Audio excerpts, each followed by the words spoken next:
میرے انتہائی واجب الاحترام معزز سامعین، آج کی اس محفل کے اندر میں نے آپ احباب کی خدمت میں سیرت النبی صلی اللہ علیہ وسلم اور حضور نبی کریم صلی اللہ علیہ وسلم کا حیثیت رحمت للعالمین کے چند گوشے آپ کی توجہ کی نظر کرنے ہیں، اور اس کے علاوہ عظمت قرآن کے حوالے سے چند معروضات آپ کی توجہ کی نظر کر کے اجازت چاہوں گا۔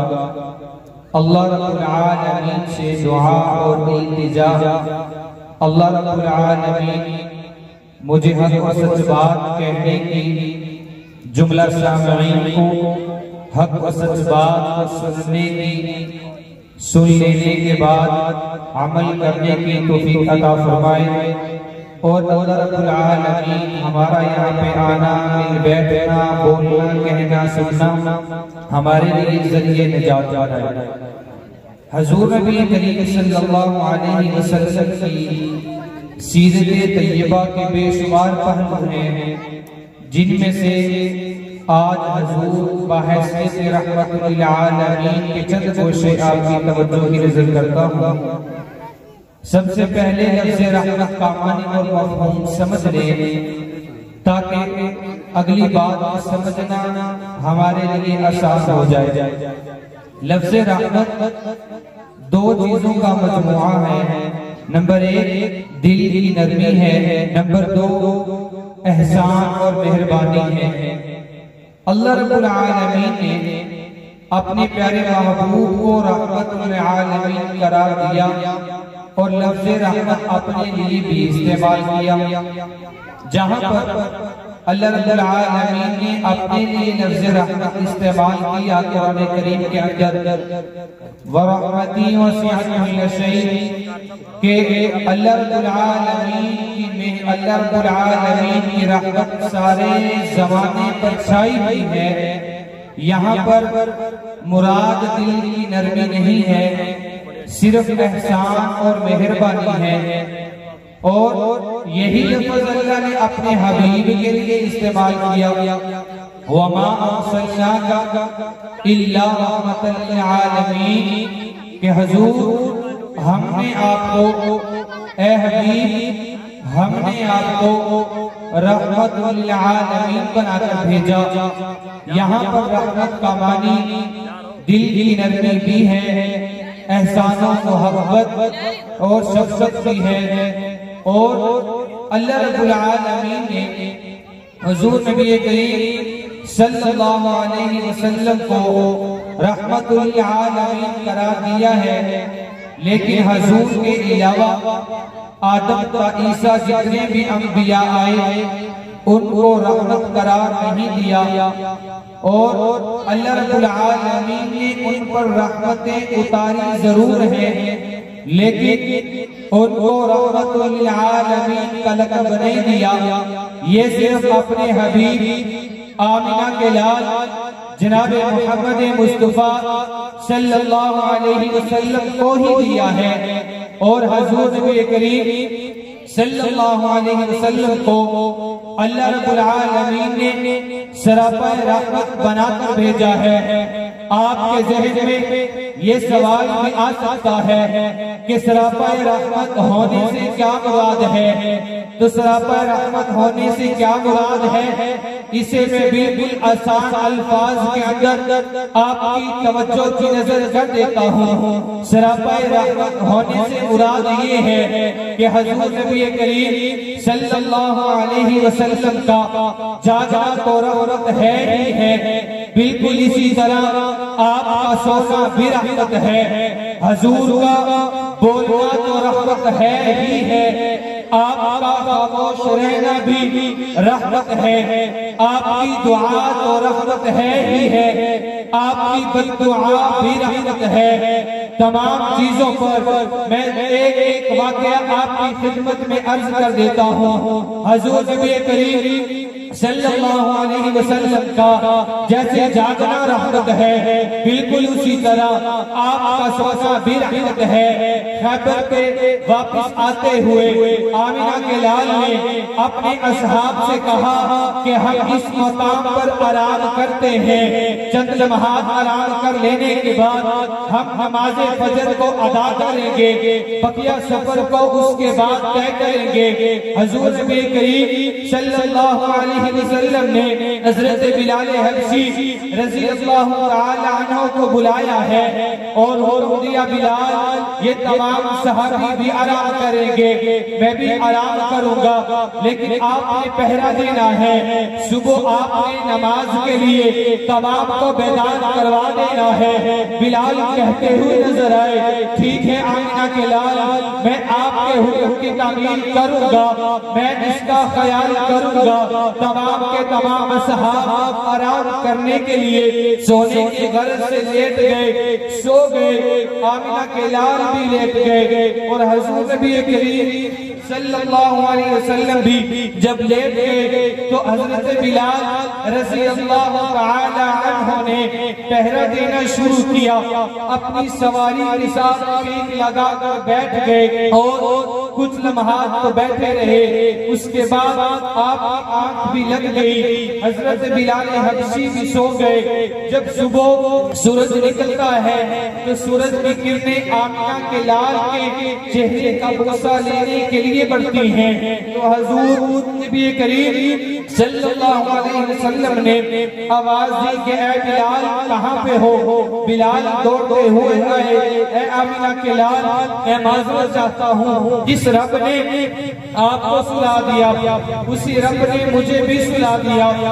تو حضور نبی کریم صلی اللہ علیہ وسلم نے کہا اچھا چلو اٹھو، صحابہ کو بیدار کرواؤ اور یہاں سے آگے بڑھتے ہیں۔ تو حضور نبی کریم صلی اللہ علیہ وسلم کے حکم پر صحابہ کو بیدار کروا دیا گیا، سفر کا آغاز کر لیا گیا۔ کچھ وقت گزار جانے کے بعد سفر طے کر لینے کے بعد حضور نبی کریم صلی اللہ علیہ وسلم نے اس نماز کی قضا بتائی ہے اور پتہ یہ چلا کہ آمنہ کے لال کا جا کو رحمت ہے، آپ کو سونا بھی رحمت ہے، کیوں اس وجہ سے حضور نبی کریم صلی اللہ علیہ وسلم اگر یہاں پہ آرام نہ کرتے تو نماز کی قضا ہوتے یہاں ہم تک کبھی بھی نہ پہنچتا، اور اگر کسی بندے کی ایک نماز رہ جاتی تو وہ نماز قیامت تک اس بندے کے کندھوں پہ لٹکی رہتی، قیامت تک یہ وزن اس بندے کے کندھوں پہ رہتا۔ تو پتہ یہ چلا کہ جیسے حضور کریم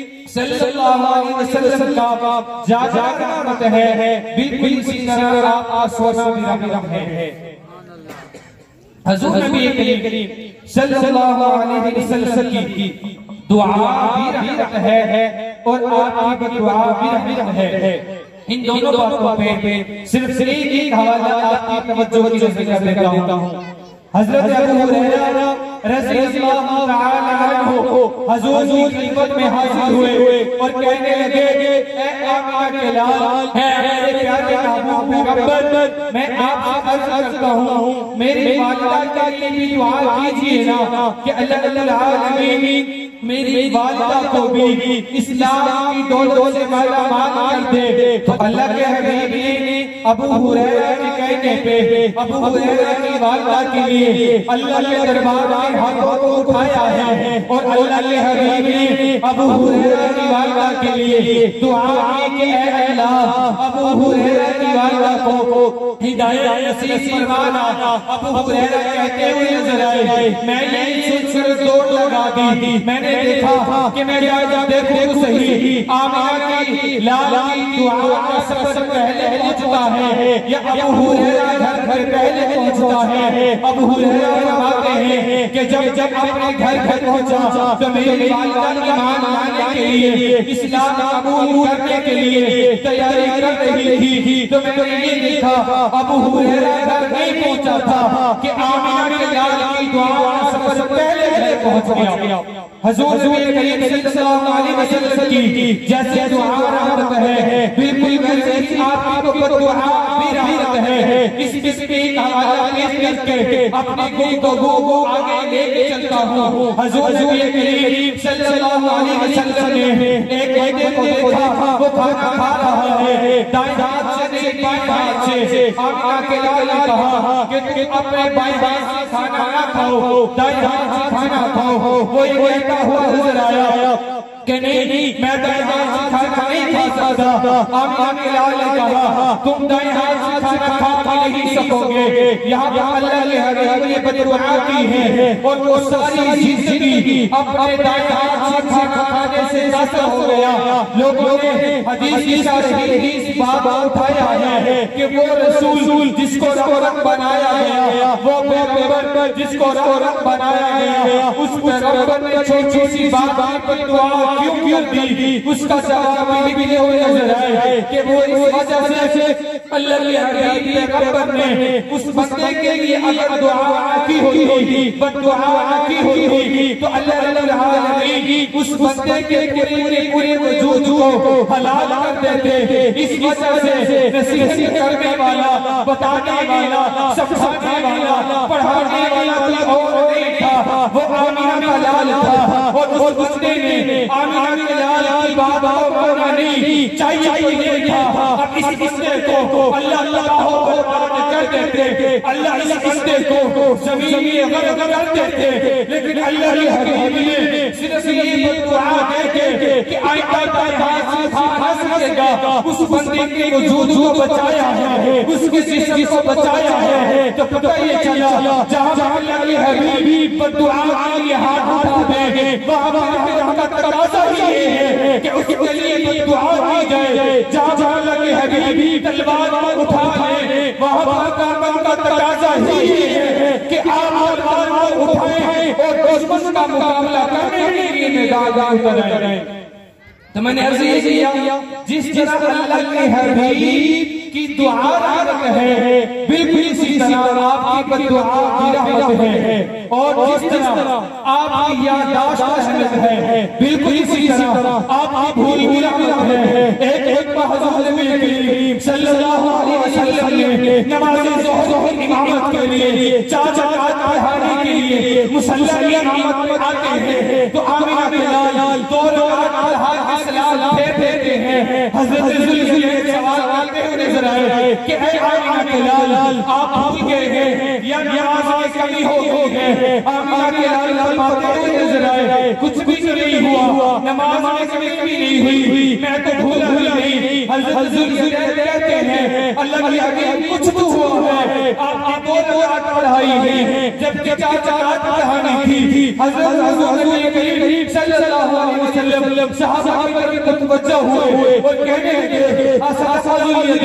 کیا ذوالفضل سچ کہتا ہے؟ صحابہ جی آمنہ کے لال ذوالفضل سچ کہتا ہے۔ تو آمنہ کے لال اٹھے 2 رکعت اور پڑھائی، سجدے سر کے نماز مکمل کی۔ پتہ یہ چلا کہ حضرت نبی کریم صلی اللہ علیہ وسلم کی اس بھول کی وجہ سے اللہ کے حبیب نے اس امت کو سجدہ سر کا مسئلہ سمجھا دیا ہے۔ اور اگر حضرت نبی کریم صلی اللہ علیہ وسلم سے یہاں بھول نہ ہوتی تو سجدہ سر کا مسئلہ اس امت کے سامنے کبھی بھی واقع نہ ہوتا۔ پتہ یہ چلا جیسے آپ کی یادداشت رحمت ہے، بالکل اسی طرح آپ کی بھول بھی رحمت ہے۔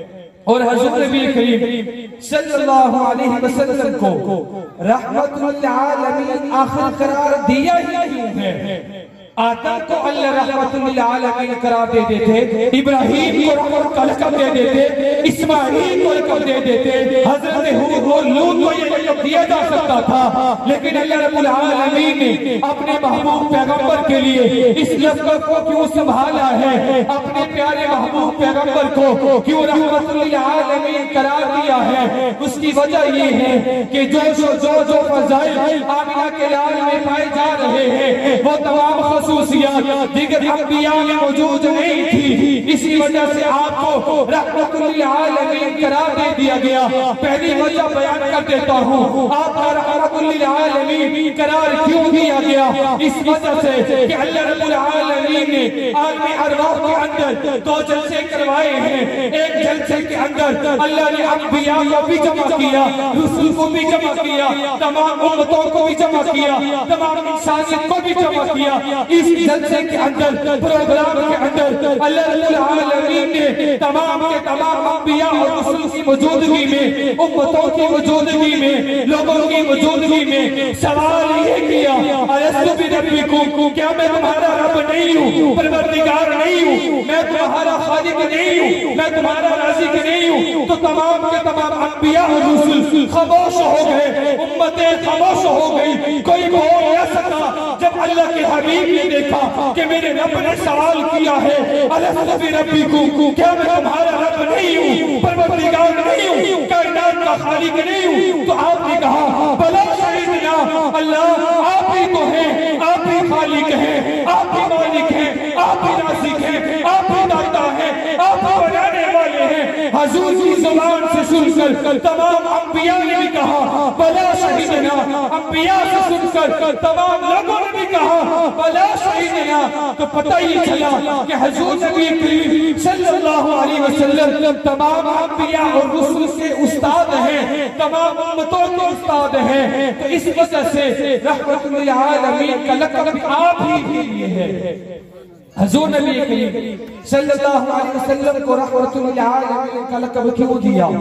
اس کی دوسری وجہ آپ کی توجہ سے کر دیتا ہوں۔ قرآن کریم کے اندر اللہ رب العالمین نے پارہ نمبر 3 سورہ آل عمران آیت نمبر 81 میں ارشاد فرمایا وَإِذْ أَخَذَ اللَّهُ مِيثَاقَ النَّبِيِّينَ لَمَا آتَيْتُكُم مِّن كِتَابٍ وَحِکمَةٍ کہ اے لوگوں، اے انبیاء اور رسول کی جماعت، اے انبیاء، میں نے آپ کو نبوت اور رسالت سے نوازنا ہے، کتاب و حکمت سے نوازنا ہے، شریعت سے نوازنا ہے، نبوت کا تاج میں نے تم لوگوں کو پہنانا ہے، میں نے کتابیں تمہیں عطا کرنی ہے، صحائف عطا کرنے ہیں۔ لیکن میری ایک بات کو پلے باندھ لیجئے گا کہ لَتُؤْمِنُنَّ بِهِ وَلَتَنْصُرُنَّهُ، جب یہ پیغمبر آ جائے، جب یہ رسول آ جائے، جب یہ لادلہ آ جائے، جب یہ حبیب آ جائے، تو تم لوگوں نے اپنی نبوت کے ہوتے ہوئے، رسالت کے ہوتے ہوئے، کتاب کے ہوتے ہوئے، شریعت کے ہوتے ہوئے، صحائف کے ہوتے ہوئے، بادشاہت کے ہوتے ہوئے میرے اس پیغمبر پر ایمان لے کے آنا ہے اور اس پیغمبر کی نسبت بھی کرنی ہے۔ حضرت قاسم نانوتوی لکھتے ہوئے گزر ہے، کہتے ہیں کہ جب حضور نبی کریم صلی اللہ علیہ وسلم کی نبوت کو پاور کروایا جا رہا تھا، اس کا مقصد ہی یہی تھا کہ تمام انبیاء اور رسول کو پتہ چل جائے کہ اصل نبی تو محمد ہے، ذاتی نبوت تو محمد کی ہے، ذاتی رسالت تو محمد کی ہے۔ تمام انبیاء حضور کے علاوہ تمام کی نبوت کو پھیلی ہے، تو اس سے پتہ چلا ذاتی نبوت کی پاور اور قوت زیادہ ہے بنسبت پھیلی نبوت اور رسالت کے۔ تو یہ بھی وجہ ہے کہ حضور نبی کریم صلی اللہ علیہ وسلم کو رحمت للعالمین کا لقب عطا کر دیا گیا۔ تیسری وجہ حضور نبی کریم صلی اللہ علیہ وسلم کو رحمت للعالمین قرار کیوں دیا گیا؟ تیسری وجہ ایک اور آپ کی توجہ کو جذب کر دیتا ہوں۔ حضور نبی کریم صلی اللہ علیہ وسلم سے پہلے جتنے بھی انبیاء اور رسول آئے، جتنے بھی انبیاء اور رسول آئے، وہ تمام کے تمام بن مانگے آئے، وہ تمام کے تمام بن مانگے آئے۔ کسی ایک نبی اور رسول کو بھی بطور نبی اور رسول کے مانگا نہیں گیا، تمام کے تمام انبیاء اور رسول بن مانگے آئے۔ لیکن آمینہ کے لال ایسے نہیں۔ جب حضور نبی کریم صلی اللہ علیہ وسلم کو اللہ رب العالمین نے دنیا میں بھیجنا چاہا ہے تو اللہ ابراہیم سے کہا، چار بڑے امتحان لیے۔ ایک امتحان آپ کا یہ ہے کہ ابراہیم جاؤ جا کے بیت اللہ کی تعمیر کرو نا۔ ابراہیم اپنے بیٹے کو ساتھ لے کر بیت اللہ کی تعمیر کرتے ہوئے نظر آئے۔ بیت اللہ کو تعمیر کر دیا گیا، اللہ کے ساتھ میں ہاتھوں کو اٹھایا ہے اور یہ دعا کرتے ہوئے نظر آئے کہ اے اللہ، آپ نے مجھ سے بڑے بڑے امتحان لیے ہیں تمام امتحانات میں میں پاس ہو گیا، اول پوزیشن میں نے حاصل کر لی ہے، اعلیٰ نمبر بھی لے لیے، اے اللہ اب یہ ابراہیم آپ سے کچھ مانگنا چاہتا ہے۔ اللہ کہتے ہوئے نظر آئے، بتانا میرے خلیل کیا تجھے چاہیے؟ ابراہیم کہتے ہوئے نظر آئے، اسماعیل آمین کہتے ہوئے نظر آئے۔ ابراہیم کہتے ہیں اللہ میں نے بیت اللہ بنا دیا ہے، رسول اللہ تو عطا فرما دینا، تیرا گھر میں نے بنا دیا، مسجد میں نے بنا دی، مدرسہ میں نے بنا دیا، امام عطا کر دینا، مدرس عطا کر دینا، استاد عطا کر دینا، پیر عطا کر دینا۔ اللہ رب العالمین نے حضرت ابراہیم علیہ السلام کی اس دعا کو کہا، ابراہیم تیری دعا کو میں قبول کرتا ہوں، اب تیری نسل میں سے ایک پیغمبر بھیجوں گا، ایک رسول بھیجوں گا، ایک نبی کو بھیجوں گا۔ وہ نبی کون ہوگا؟ پیغمبر کون ہوگا؟ جو جملہ انبیاء کا سلطان ہے، جملہ انبیاء کا سردار ہے، جملہ انبیاء کا سرتاج ہے، جو تمام انبیاء میں اعلیٰ مقام پہ فائز ہے۔ اب میں اس نبی کو بھیجوں گا۔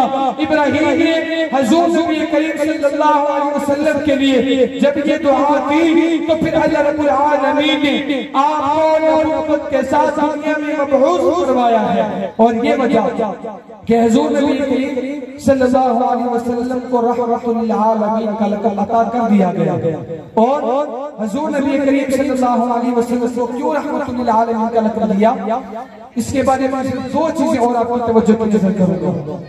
حضرت آمینہ فرماتی ہوئی نظر آئی، حضرت آمینہ فرماتی ہوئی نظر آئی کہ جب حضور نبی کریم صلی اللہ علیہ وسلم کا نور نبوت عبداللہ کی سلب سے میرے رحم میں منتقل ہوتا ہے، 6 ماہ کا وقت گزر جانے تک کیفیت کا احساس نہیں ہوا۔ 6 ماہ کا جب وقت گزر گیا، اب آمینہ فرماتی ہوئی نظر آئی کہ کیفیت میں رخ یوں موڑا ہے، رخ یوں بدل گیا ان کا کہ میں کیا دیکھتی ہوں میرے رحم میں آمینہ کے لال جناب محمد مصطفیٰ صلی اللہ علیہ وسلم موجود ہیں۔ اب یہ آمینہ پانی بھرنے کے لیے کنویں کی منڈیر پہ جاتی ہے، کنویں کی منڈیر پہ کھڑی ہو کے آمینہ کیا دیکھتی ہے؟ پانی گہرائی میں اترا ہوا ہے، وہ گہرائی میں اترا ہوا پانی کناروں کو چومنے لگ جاتا ہے۔ اب آمینہ فرماتی ہے پانی بھر کے میں جب واپس پلٹتی ہوں، دھوپ میرے اوپر ہے لیکن آسمانوں کے اوپر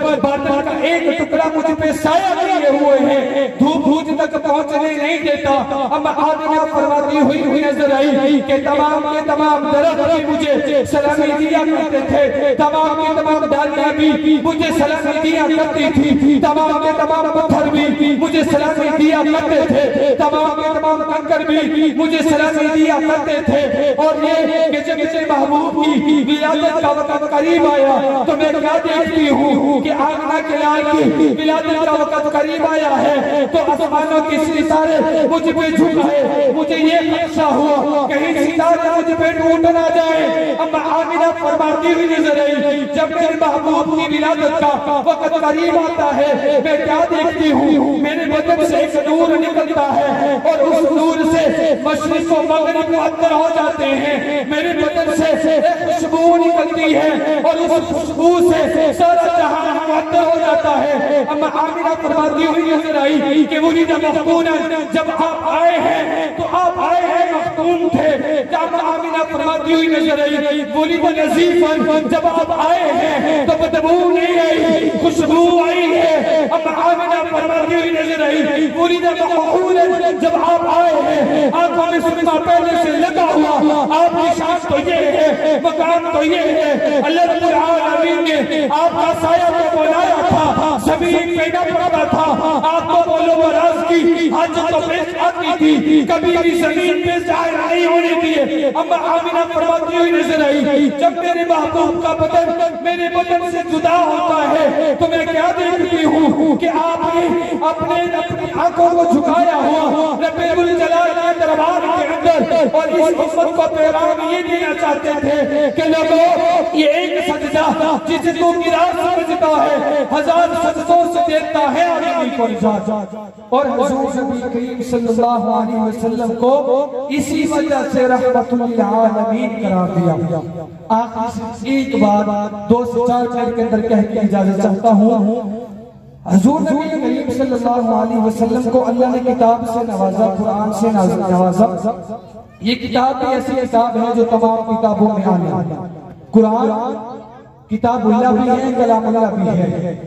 اس پروگرام کے اندر کچھ حفاظ بھی ہیں، مدرسہ بھی ہے، اسی نسبت سے ایک سے دو باتیں آپ کی توجہ کی جذب کر کے اجازت چاہتا ہوں۔ وہ یہ کہ اللہ رب العالمین نے قرآن کریم کو جب اپنے حبیب کو دے دیا، کتاب اپنے محبوب پہ اتار دینا، تو اللہ کے حبیب نے یہ کتاب اپنے لوگوں تک پہنچائی، پڑھائی، سمجھائی اور سکھائی۔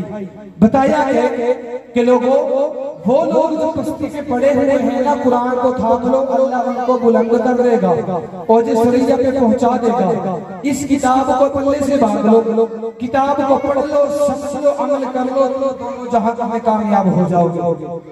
جب حضور نبی کریم صلی اللہ علیہ وسلم نے یہ کتاب اپنے اصحاب کو پڑھائی ہے، وہ اصحاب جن کو کوئی جانتا نہیں تھا، پہچانتا نہیں تھا، وہ تمام کے تمام کتاب کو پڑھ لینے کے بعد، اس پر عمل کر لینے کے بعد اللہ رب العالمین نے ان کو بلند یوں کیا ہے کہ حضور نبی کریم صلی اللہ علیہ وسلم معراج پہ جاتے ہیں۔ اللہ کے حبیب کے پیغمبر کے پیارے لاڈلے اور شاگرد خاص ہیں حضرت بلال حبشی رضی اللہ تعالی عنہ ہے، وہ زمین پہ چلتے ہیں، ساری جنت ان کے چلنے کی آہٹ کو محسوس کرتی اور سنتی ہے۔ اللہ رب العالمین نے تمام کے تمام اصحاب کو بلند یوں کیا ہے کہ وہ تمام کے تمام لوگ بلند ہو گئے، اعلیٰ مقام پہ پہنچ گئے، اور فرق یہ دیا کہ لوگوں کتاب کو پڑھ لینے کے بعد، سمجھ لینے کے بعد، پلے سے بات لینے کے بعد کوئی مطلب ادنا نہیں رہتا، اعلیٰ ہو جاتا ہے، غلام نہیں رہتا، بادشاہ ہو جاتا ہے، خادم نہیں ہوتا،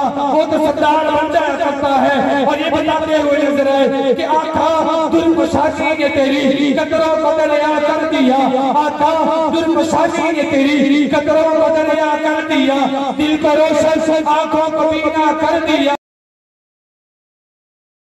کیا نظر تھی جس نے مردوں کو مسیحا کر دیا۔